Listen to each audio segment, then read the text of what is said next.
안녕하세요. 낭만기자 지리포터입니다. 2024년 10월 3일 오늘은 개천절이라 국내 증시는 쉬어가는 날인데요. 마냥 마음이 편하지 않고 전운이 감싸는 그런 느낌입니다. 바로 내일이죠. 10월 4일 민주당에서 금투세 시행 여부에 관한 최종 결정을 내릴 것으로 알려졌기 때문인데요. 오늘은 대한민국 증시만 오르지 않는 이유와 함께 더 중요한, 그래서 앞으로 한국 증시에 투자를 해야 하나 말아야 하나에 대한 제 생각을 나눠보고자 합니다. 요즘 흑백요리사에서 안성재 셰프의 화법이나 어록이 화제가 되고 있는데요. 그 중에서도 고기가 이분하게 익지 않았어요 라는 유행어를 듣고 저는 이분하게 고루 오르지 않는 전세계 증시가 생각났습니다. 한국경제신문의 자료에 따르면 전세계 GDP 상위 20개국에 대만과 홍콩을 포함한 총 22개국의 증시를 비교해보니까 마이너스를 기록한 지수는 4개일 뿐이었다고 합니다. 그런데 그 중에서 2개가 한국 증시, 코스피와 코스닥이었고, 심지어 코스닥은 마이너스 13.08%로 전 세계에서 수익률 꼴찌를 기록했습니다. 이게 정치적으로 불안정하고 화폐 가치가 급락한 멕시코가 마이너스 8.55%이고, 우크라이나와 전쟁 중인 러시아가 마이너스 10.02%인데 이런 곳들보다도 못하다니까 정말 심각한 수준입니다. 이 주식이라는 게 절대적인 수익률도 중요하지만 상대적인 수익률도 중요하잖아요. 요새 국내 투자자들이 가장 화나는 이유는 아마 전 세계 증시가 다 같이 오를 때는 혼자서 못 오르면서 떨어질 때는 제일 먼저, 그리고 제일 많이 떨어지는 이 이분하지 않은 증시 상황 때문인 것 같습니다.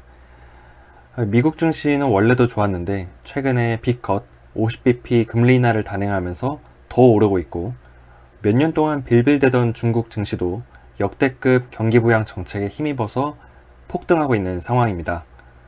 일본은 이번에 새로 당선된 총리가 이 증시에 부정적인 정책을 쓸 수 있다는 우려에 급락을 했다가 하루 만에 만회했는데, 여기에서도 한국 증시는 같이 빠지고 혼자서 회복을 못했죠. 그리고 우리나라와 반도체 투탑으로 불리는 대만 증시도 무려 20% 넘게 상승하면서 매우 좋은 흐름을 보이고 있습니다.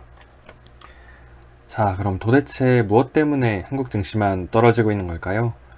여러 가지 이유가 있겠지만 저는 크게 4가지로 요약해 보았습니다. 먼저 이머징 마켓에서 수급 불균형이 있었던 것 같습니다.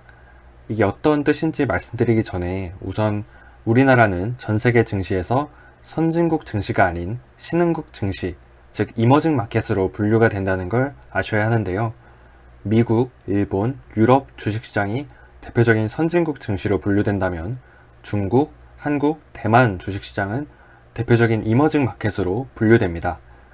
그 중에서 중국 증시가 최근에 급등하면서 한국과 대만의 증시는 상대적으로 부진했는데요. 단기적으로는 이 이머징 마켓 펀드를 운용하는 매니저들이 벤치마크를 따라가기 위해서 중국 투자 비중을 늘리고 한국과 대만의 투자 비중을 줄이면서 나타난 일시적인 현상이지 않을까 싶습니다. 게다가 한국도 10월 초에 공휴일이 많지만 중국은 10월 1일부터 7일까지 국경절 연휴입니다. 그래서 중국 증시가 닫히기 전에 급하게 한국과 대만과 인도와 인도네시아 같은 곳에서 돈을 빼서 중국부터 포트폴리오에 담았을 수도 있는 거죠. 아무튼 이런 이머징 마켓에서 단기적인 수급 불균형이 있었던 게 최근 한국 증시가 부진했던 이유 중에 하나라고 생각을 합니다. 게다가 코스피는 삼성전자와 SK 하이닉스처럼 메모리 반도체의 비중이 큰데, 이 메모리 반도체 비관론이 좀 거세지면서 국내 증시가 끌어내려졌습니다. 특히 얼마 전에 모건 스탠리에서 반도체 겨울이 곧 닥칠 것이다 라는 보고서를 발간하면서 이 반도체를 중심으로 코스피와 코스닥이 휘청거리고 있는데요. 이 보고서의 예측이 맞냐 틀리냐에 대해서는 의견이 엇갈리지만 모건 스탠리가 워낙 아시아 증시에 미치는 이 파급력이 크다 보니까 사실 여부를 떠나서 영향을 피해갈 수는 없었던 것 같습니다. 실제로 국내 투자자들이 많이 매수했던 반도체 대표 종목들이 올해 7월부터 9월까지 분기 수익률이 그야말로 처참했는데요. 이 정도로 반도체가 꺾이면 한국 증시 전체에 대한 매도세가 또 거세지면서 증시도 어쩔 수 없이 꺾일 수밖에 없습니다. 그리고 정책적인 불확실성도 국내 증시를 끌어내리는 데 많은 영향을 미쳤다고 생각이 드는데요. 바로 이 금융투자소득세, 주식으로 돈을 벌면 세금을 부과하겠다는 금투세가 유예되거나 폐지되지 않는 이상 내년부터 시행될 예정이다 보니까 큰 자금이 한국 증시를 기피하고 있습니다. 이 외국인 기관 투자자들 입장에서 보면 한국 증시는 매우 작은 중소형 종목들로 가득한 시장이거든요.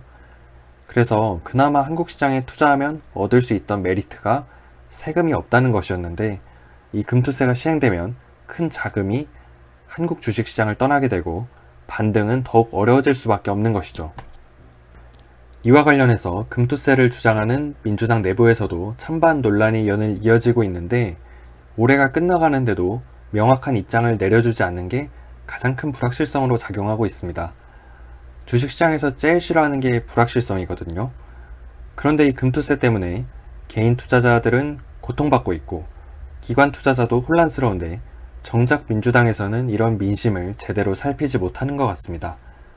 최근에 이강일 의원이 금투세 찬반 토론을 앞두고 그저 역할극일 뿐이라는 메시지를 보내질 않나, 토론 중에는 김영환 의원이 금투세를 시행해서 국내 증시가 하락할 것이라고 확신하면 인버스, 그러니까 국내 증시 하락에 베팅하라는 망언을 했는데요. 100번 1000번 이해해서 금투세를 시행한다고 국내 증시가 하락하는 게 아니라는 걸 강조하고 싶었던 의도가 있었다 하더라도 대한민국 국회의원으로서 해서는 안 될 말을 했다고 생각합니다.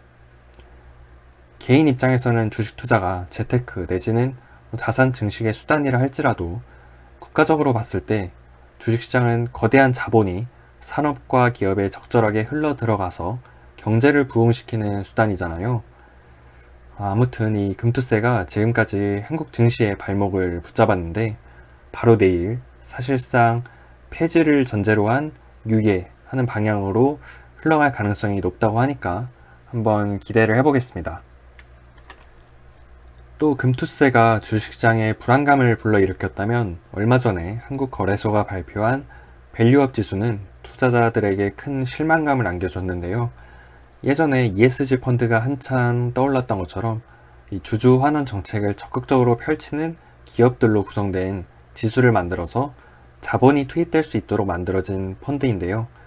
문제는 이 밸류업 지수에 포함된 종목들이 대체로 시가총액이 큰 순서대로 들어가면서 기존의 코스피 200 지수와 다른 게 하나도 없다는 혹평이 쏟아졌습니다.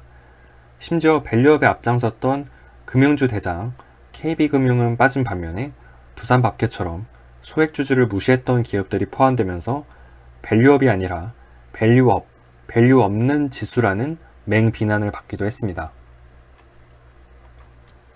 일본 니케이 지수가 상승한 배경에 일본 정부 주도로 실시한 밸류업 정책이 있었다는 이야기가 거론되면서 이 K 밸류업 정책도 많은 기대를 모았는데요. 이 밸류업 지수를 만들려고 일본에 가서 직접 얘기도 들으면서 공부까지 했다고 해요.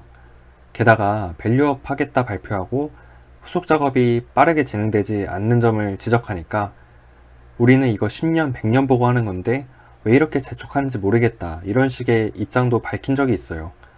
그만큼 이제는 진짜 코리아 디스카운트를 해소하고 코리아 프리미엄의 시대가 오는 건가 하는 기대가 있었는데, 막상 지수가 공개되니까 정말 너무나도 별 볼 일 없었던 거죠.